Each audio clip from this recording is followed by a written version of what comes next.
నిత్య ప్రమాదాలకు కారణమవుతున్న ఈ డివైడర్ పై అధికారులు ఎందుకు ఇంత నిర్లక్ష్యం?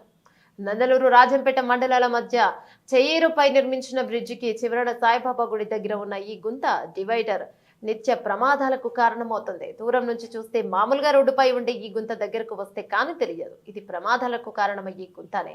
నిత్యం వాహనాలు ఈ దెబ్బతిన్న రోడ్డు వల్ల గ్యారేజ్ కు వెళ్తున్నాయి. ప్రయాణికులు నిత్య ప్రమాదాలకు గురి అవుతున్నాయి. ఇలాంటి గుంత రోడ్లను గత వైసీపీ ప్రభుత్వం మరమ్మతులు చేయలేదు. కానీ ఎన్డీఏ కూటమి వచ్చాక అన్ని చోట్ల రోడ్ల మరమ్మతులు జరుగుతున్నాయి. కేవలం ఈ రోడ్డు తప్ప ఈ విషయంపై ప్రింట్ మీడియా, ఎలక్ట్రానిక్ మీడియాలో, సోషల్ మీడియాలో వైరల్ అయిన అధికారుల్లో చలనం లేదు. వారం రోజుల్లో నిత్య ప్రమాదాలకు కారణమవుతున్న ఈ రోడ్డును మరమ్మతులు యుద్ధ ప్రాతిపదికన చేయకపోతే జన సైనికులు, ఎన్డీఏ కూటమి సైనికులతో, నాయకులతో, ప్రజలతో కలిసి ధర్నా చేయవలసి వస్తుందని తెలియజేస్తున్నా. ఇది హెచ్చరిక అనుకుంటారో లేదంటే రిక్వెస్ట్ అనుకుంటారో కానీ ఇప్పటికైనా రోడ్డు రవాణా అధికారులు తక్షణం స్పందించి నిత్య ప్రమాదాలకు కారణమయ్యే గుంతను పూడ్చాలని కోరుకుంటున్నాం.